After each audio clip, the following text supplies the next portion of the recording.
Good morning and welcome to the February 2017 Public Safety Press Conference. My name is Assistant Chief Tad Byram. I'll be presenting for the Fire Department and will be followed by the Winston-Salem Police Department represented by Police Chief Barry Roundtree. Our first presentation for today is a line of duty death report for Lieutenant Gilbert Worth Kimball. On February the 10th, 1934, Lieutenant Gilbert W. Kimball and Engine 6 responded to a structure fire at the corner of Bidding and Country Club Roads. On arrival, they found a large fire in the garage. Lieutenant Kimball and another firefighter suffered injuries after the garage roof collapsed onto them. Both were transported to North Carolina Baptist Hospital for what were believed to be non-life-threatening injuries, but Lieutenant Kimball passed away the following day.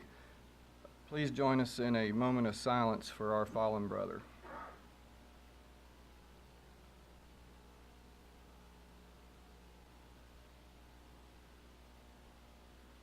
Thank you.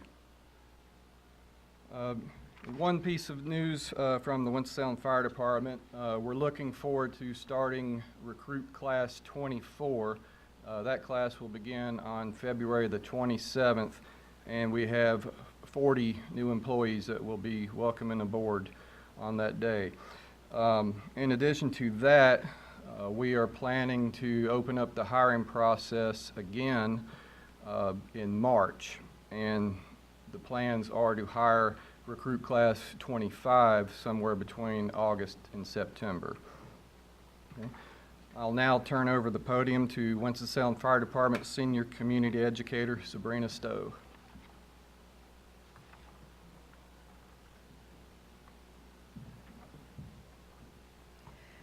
Good morning. I just want to speak a little bit about what we are continuing to do in the fire prevention section. We are continuing our fire suppression canister installation project, and we've presented this before, and it's just some canisters that go above the kitchen stove, and it will suppress a fire, any stovetop fire or a cooking fire that happens on top of the cooktop. So we are going out into several areas. We're incorporating our prevention and our suppression teams, and we're going out, and currently we're out in Engine 11's territory, which is located on Walltown Street. These are a few of the streets that we've started to do installations. Our fire station crews are canvassing neighborhoods where we've had an increase in cooking fires over the last 5 years. So these are the streets that our residents can expect to have firefighters coming, knocking on their doors, letting them see what this product is, offering it to them. It is free of charge. Anyone that would like the product can also give us a call as well. So right now they're on Wilbur Street, Hoover Street, Breton Street, Francis Road, Junior Avenue, and parts of Cole Road. We're also leaving door hangers for residents. If we come to your door, you're not at home. These are both in English and in Spanish, and it just indicates what the product is, what it does, and if you would like to have that stovetop fire suppression canister, then you can just give us a call here at 336-773-7965. And you can also reach me on my email address, at sabrinaS@cityofwsfire.org. Also like to talk about some events that we have coming up this month. On Friday, February 10th, the fire department will have its awards and recognition ceremony. Part of that will be promotions. We will be recognizing 15 promotions from 2016 and also recent promotions. We've had 43 promotions for captains and engineers, which is the largest group that we've promoted. So there will be a total of 58 people promoted in this ceremony. That will take place at the Forsyth Tech West Campus on Bolton Street. Also want to highlight the public safety Black History Month celebration. We will have our police fire department, in addition to our recreation department for the city. We will celebrate honorees for our Black History program. That will take place at Galilee Missionary Baptist Church on Northampton Drive. That program will be on February 19th at 3 o'clock. and that is open to the public as well. Next, we will have Chief Roundtree, and he will discuss the police department.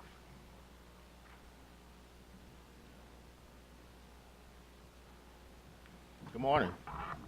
Thank you all for attending February's public safety media briefing.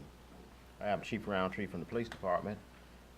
As customary, I first of all like to thank all the women and men of the Winston-Salem Police Department for all your hard work and dedication for ensuring that we have a safe city here in Winston-Salem. Before we get to this month's topics, we would like to honor two February line of duty deaths for the Winston-Salem Police Department. This month we'll be honoring Sergeant Howard J. Pluff and Police Officer Stephen Levi Amos II. Sergeant Howard J. Pluff in the watch was February the 23rd, 2007. Cause of his death was gunfire. The date of the incident was Friday, February 23rd, 2007. Sergeant Pluff was fatally shot outside a nightclub after he responded to a call for help from sheriff's deputies at approximately 2 a.m. Deputies were working off-duty security at a local nightclub when a fight broke out during a private party.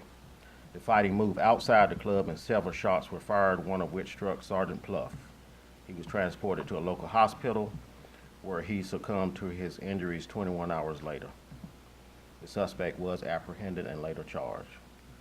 Sergeant Pluff was a 17-year veteran of the police department, and he is survived by his wife and 2 daughters. Next is Police Officer Stephen Amos II in the watch Tuesday, February 28, 1995. Cause of death was gunfire as well. Date of the incident was Monday, February 27, 1995. Officer Amos and his partner, Senior Police Officer John Pratt, were traveling to training when they heard a call for shots fired in a nearby apartment complex. Officer Amos drove their patrol car into the street where they encountered sniper fire. He positioned the patrol car to block traffic and got out to cover. As Officer Amos exited the patrol car, he was struck, and the round went through the car and struck him. Other officers were later able to move Amos out of the line of fire, and he was transported to a local hospital where he succumbed to his injuries the next day. Let us pause for a moment of silence as we remember Sergeant Howard J. Pluff and Officer Stephen Amos, as well as other law enforcement officers who have lost their lives during the month of February. Let us pause for a moment.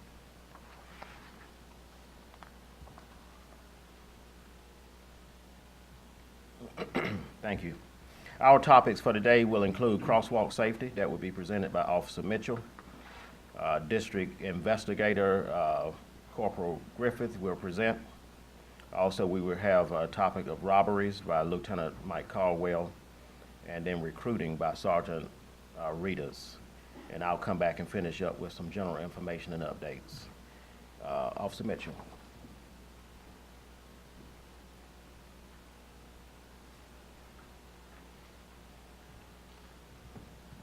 Good morning. Again, I'm Officer Mitchell with the Winston-Salem Police Department Traffic Enforcement Unit. We're going to talk a little bit about pedestrian safety and minding the crosswalks. First, I'd like to start a little bit of history of the crosswalks. The idea of the modern crosswalk was thought of by John Peake Knight of England in 1865 when there was growing concern of pedestrian safety regarding them being struck by horse-drawn carriages. The controls will be powered by gas and operated by a policeman standing beside the vehicle, the signal. The traffic lights were first installed December 9th of 1868 and became a success for approximately 1 month, with a leaking gas main caused an explosion, badly burning a policeman. The project was immediately stopped, and the traffic lights were not seen again for 40 years when they appeared in the U.S. Today, crosswalks are used all over the world to provide safety for pedestrians and motorists. Pedestrian safety is a joint effort of both drivers and the pedestrians. It is a common belief that pedestrians always have the right-of-way on the road. That is only partially true. North Carolina provides laws that regulate the movement of people and vehicles on roadways throughout the state. These laws are designed to keep both pedestrians and motorists safe while traveling. North Carolina General Statute 20-155 regarding right-of-way, specifically subsection C, says that drivers must yield the right-of-way to pedestrians that are crossing the highway within a clearly marked crosswalk. Exceptions to that rule are allowed if the movement of traffic is regulated by a traffic officer or a traffic direction device. North Carolina General Statute 20-172 regulates the installation of traffic control devices that control the movement of pedestrians. The statute states that a control device will display a word or symbol to walk or don't walk in the direction of the respective pedestrian. Pedestrians are to obey these directional signals when they are in place. General Statute 20-174 covers the movement of pedestrians at locations other than crosswalks. And obviously it's a lengthy statute. I'll summarize it as best I can. The statute states that every pedestrian crossing the roadway outside of a crosswalk shall yield the right-of-way to all vehicles upon the roadway. Pedestrians are not to cross outside of a crosswalk if one is provided, and are to use sidewalks if available. When sidewalks are not available, pedestrians are to walk on the extreme left of the roadway or the shoulder, facing traffic which may approach from the opposite direction. This pedestrian must also yield the right-of-way to approaching traffic. Nothing in the statute keeps drivers from still being required to use due care to avoid a collision with a pedestrian. Additionally, 20-175.5 states that people that require the use of mobility devices such as mobilized wheelchairs are to obey all traffic laws as a pedestrian would. Now for some statistics to put the importance of pedestrian safety into perspective. According to the National Highway Transportation Safety Administration, on average, a pedestrian is killed every 2 hours and injured every 7 minutes in a traffic crash. That's based off of the statistics from 2014. In 2015, there were 5,376 pedestrians killed in the United States. That's compared to 4,884 killed the year prior. North Carolina accounted for 195 of those fatalities. That's a 14.7% increase from 2014. Unfortunately, as with most urban areas, Winston-Salem has contributed to the total number of pedestrian fatalities in the past few years. In 2014, we had 4 pedestrian fatalities. In 2015, we had 8 pedestrian fatalities, and in 2016, there were 3 pedestrian fatalities. Of these 15 fatalities, 100% occurred outside of the crosswalk. Another statistic that shows the importance of using a crosswalk near an intersection is the fact that of the 4,884 fatalities in 2014, 71% occurred at a non-crosswalk location. That's compared to 19% at an intersection, and the remaining 10% of pedestrian fatalities occurred at places such as parking lanes, bicycle lanes, shoulders, sidewalks, and non-traffic way areas. The Winston-Salem Police Department would like to provide pedestrians with ways to remain safe while moving about the city. Always walk on sidewalks or pathways if one is available. If no sidewalk is available, walk on the shoulder facing oncoming traffic. Stay alert and pay attention. Don't be distracted by electronic devices, including smartphones, MP3 players, or other devices that will take your attention away from the roadway or your intended direction of travel. It's also a good idea not to walk around with headphones on. Never assume a driver sees you. When possible, make eye contact. Be predictable. Cross roadways at crosswalks or intersections when possible. This is where drivers expect to see pedestrians. Be visible. Wear bright clothing during the day and wear reflective materials or use flashlights at night.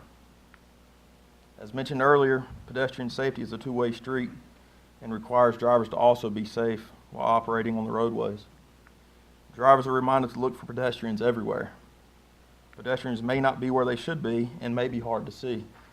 This is especially true in poorly lit locations, including dusk, dawn, nighttime, and poor weather. Always stop for pedestrians at crosswalks or where pedestrian crosswalks signs are posted. Never pass vehicles at crosswalks. They may be stopped for a crossing pedestrian. Be prepared to stop when turning or entering a crosswalk. Follow the speed limit and slow down for pedestrians. And probably one of the most important things that we should look for is the crosswalks or areas where children may be present. So stay focused. It's very important. The Winston-Salem Police Department wants all pedestrians and motorists to arrive safely at their intended locations. Do you have any questions? Thank you. I'll turn it over to Corporal Griffith.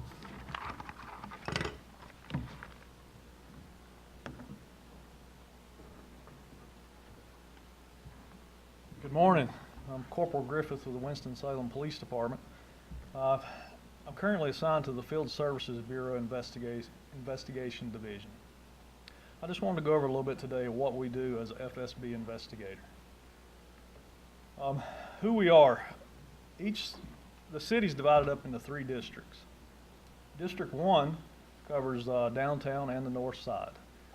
That area is covered by Corporal Carla Davis. District 2 covers East Winston-Salem and a portion of the south side, and that's covered by myself. District 3 covers the western side and a little bit of the south side, and that's covered by Officer Horsley.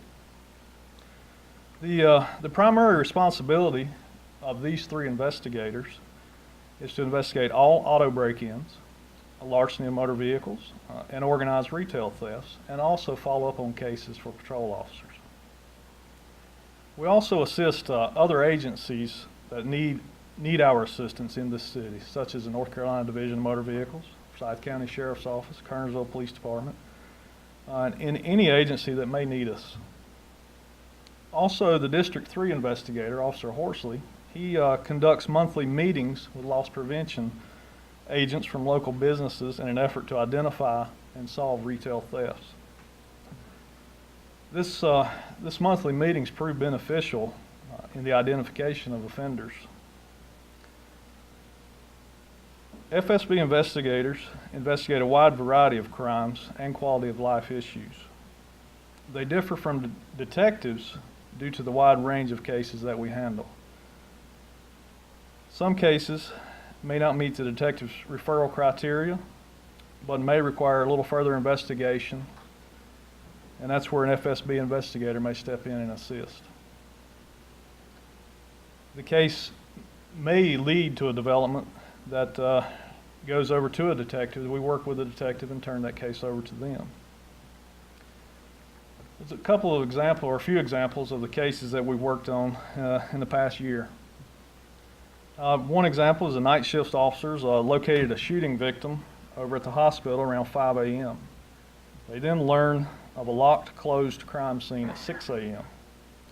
They call one of the FSB investigators, responds to the scene. We obtain the case details, and then complete a search warrant for that crime scene.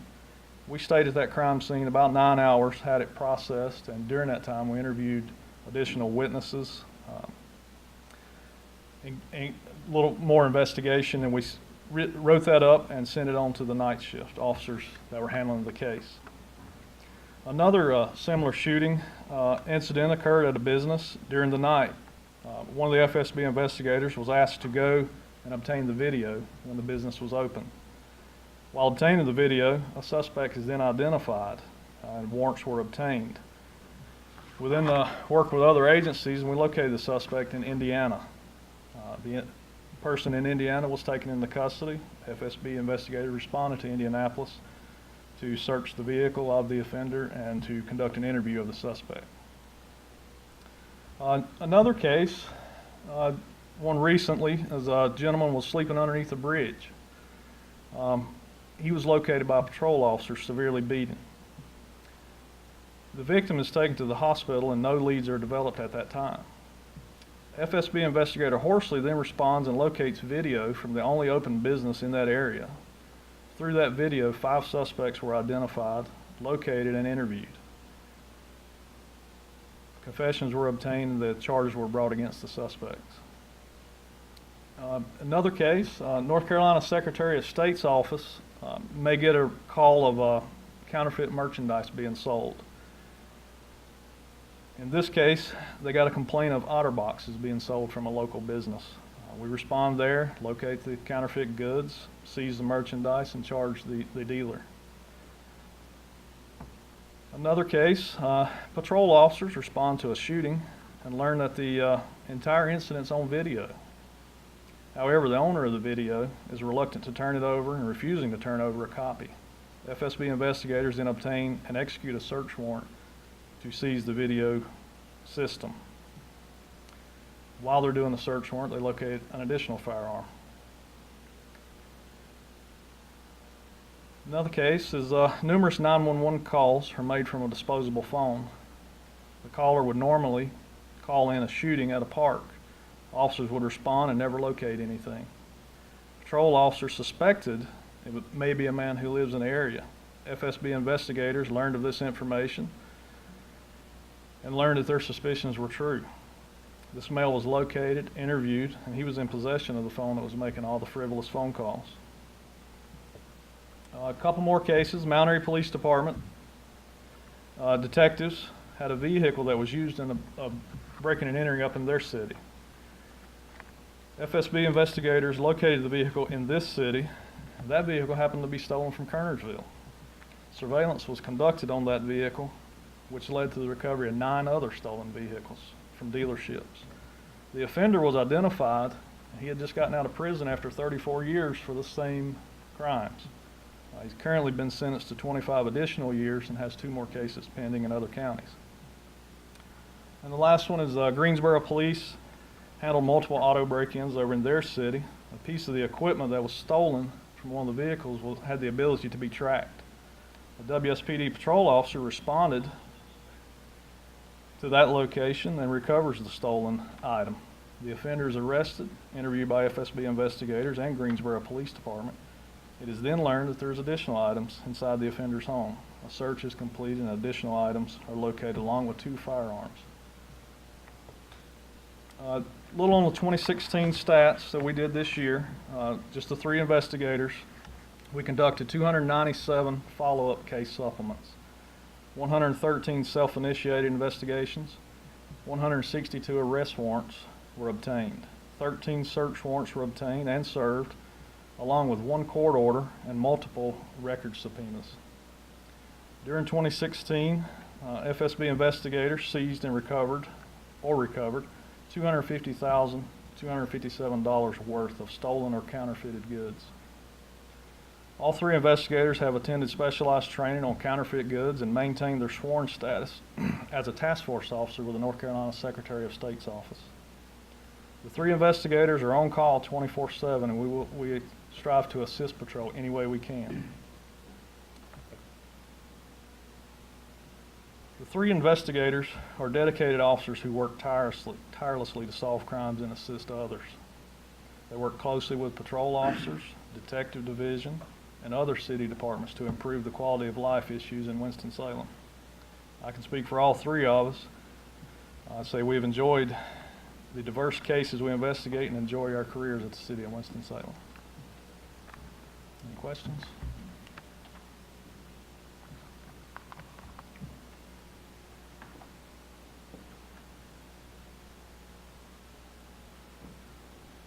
Good morning. I'm Mike Cardwell. I'm a lieutenant with the Winston-Salem Police Department's Criminal Investigation Division.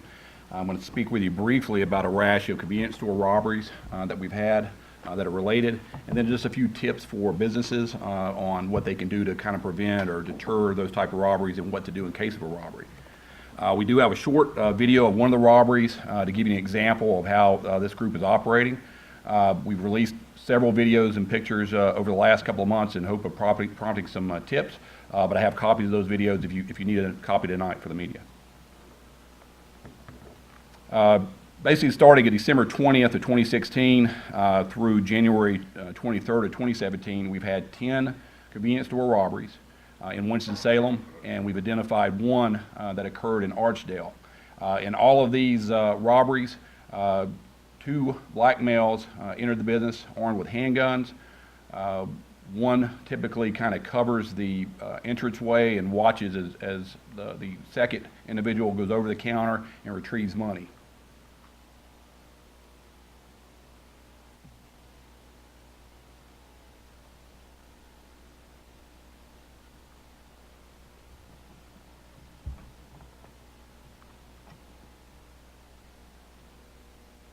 Usually, these individuals are in and out in less than a minute, and then typically are observed running out of the business to possibly vehicles in the area or someone waiting on them. Each one of these incidents, including the Archdale incident, is almost methodical how they operate as far as coming in and coming out.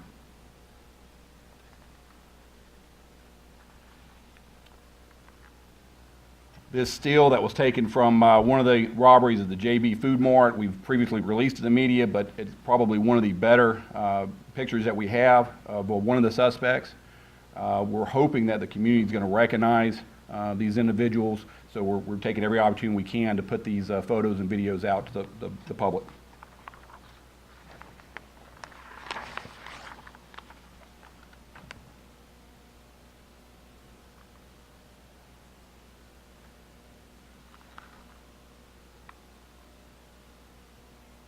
As with all crime that occurs in Winston-Salem, the majority of our tips, if the officers aren't seen, come from the community. They help us to solve these crimes, so we're hoping that we'll get calls. We've had numerous tips from the previous photos that we released to the media, so we'll continue to get those tips either by calling the police department at our non-emergency number 336-773-7700 or our Crime Stoppers at 336-727-2800.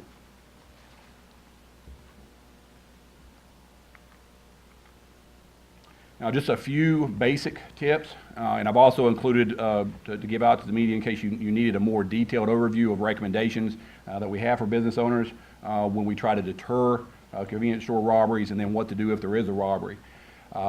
Being well lit, most of these robberies occur at night. This group specifically have been operating late night, 8 o'clock to about 1 o'clock in the morning. But with most convenience stores, they happen at night. The suspects or the individual committing robberies probably feel a little more comfortable doing it at night. There's less patronage. But lighting is very important to deter it. A well-lit parking lot deters anyone from hanging out because they don't want to be seen by the employees there or by patrons. They may be watching the business looking for an opportunity to commit a robbery. So it's encouraged that the exterior and the interior lighting of the business to be well lit. It's also important that business owners not cover the windows with merchandise or posters that would hinder individuals from being able to see inside the business, being law enforcement or patrons coming and going, and also for employees to be able to see out in the parking lot to recognize individuals that may be out there suspicious, either vehicles waiting for long periods of time but not coming into the business or just watching from a distance. Anytime an employee sees that type of activity that's suspicious to them, we encourage them to contact the police department so we can investigate that. That may prevent a robbery, at the same time might help us to identify an individual who's been committing robberies. Just an example of how open windows, if you can see on this business, they're not covered with posters or, again, merchandise for sale. You can clearly see in and out of the business, but that's just a good example of what would be beneficial. Camera systems. Several of the robberies that we had that we talked about earlier, the businesses did not have camera systems. It's important for us to be able to go back and investigate and hopefully identify individuals by looking at video footage and pictures from the businesses. So we encourage business owners to have high quality cameras both inside and outside the business. Outside, it helps us to see vehicles that may be part of a crime. It may also help us to identify individuals that may wear a mask when they come in the business to commit the robbery. They may not have the mask on the outside, or they may come in similarly dressed, or just to help us to identify that. On the inside, the video gives us a clear picture of what happened. It's able for us to examine it, see how they operate, we're able to connect many of these robberies from this recent grouping that we had just by watching the videos and going back and putting it together just because of the way they operate. So it's important to have that.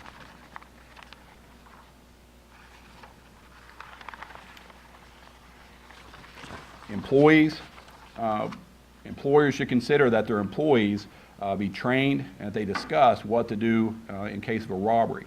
It is important that an employee not fight the robber, that they cooperate with the request. Typically, the robbers want to be in and out of the business as quick as possible, and they want that money, they want to leave. We don't want to risk the chance of someone getting hurt or violence escalating in those situations.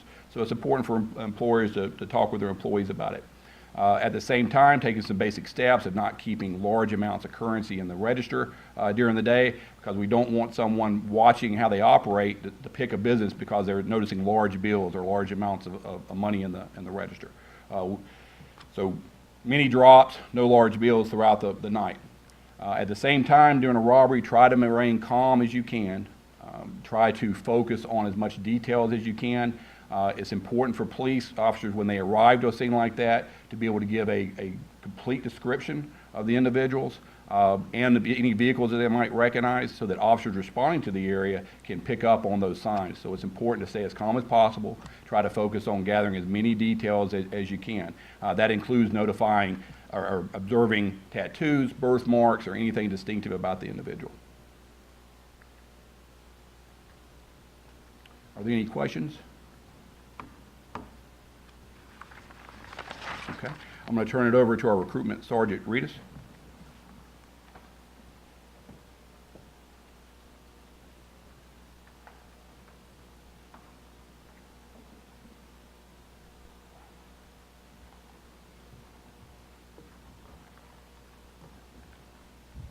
Good morning. My name is Rodney Caritas. I'm the sergeant with the Winston-Salem Police Department's recruiting unit. And I'm going to go through a quick PowerPoint of our hiring process as well as our scholarship and cadet program. The basic qualifications for a police officer: you must be a U.S. citizen, at least 21 years of age, have a high school diploma or GED equivalent, must be in good physical condition, and have a moral character with no felonies or serious misdemeanors. Any DWI conviction within the last 5 years will disqualify you from the process. You must possess or be able to obtain a North Carolina driver's license, and you must be able to pass an extensive background investigation. Initially, our hiring process begins with a reading comprehension test, which you sign up for online at wspd.org, or you can simply call the recruiting unit at 336-773-7925, the recruiters can assist you with that process of getting signed up. You complete the primary and secondary application, go through an oral interview, a physical agility test, a suitability screener, background investigation. So, is this better? After the background investigation, you can be offered a conditional offer of employment, which consists of a drug screening, medical examination, polygraph exam, and a psychological interview. And that final review will be done by the chief of police. We do have a scholarship program with the historically black college universities of North Carolina as well as Appalachian State University. That scholarship covers tuition, books, and fees. It's open to sophomore, juniors, and seniors in college. Appalachian State, those students must major in criminal justice, and the historically black college university is open to all majors. Students must possess a 3.0 grade point average. They must pass a mini background check and the initial eligibility testing. They will complete a summer internship with the WSPD, with the Winston-Salem Police Department, and they have a 3-year obligation as a sworn officer with the Winston-Salem Police Department. The cadet program is very similar. It's for Technical Community College. Students will maintain a 3.0 GPA or higher. They must be at least 18 years of age, and they will complete 40 hours a week. 20 hours a week will be at the college in classes, and the other 20 hours will be working at the police department. They must pass a background check and initial eligibility testing, and the recipients will also have a 3-year obligation with the Winston-Salem Police Department as a sworn officer. If you have any questions or concerns, you can always contact the recruiting unit at 336-773-7925 for any questions, or read our website at wspd.org. Any questions for me? I'll turn it over to Chief Archer.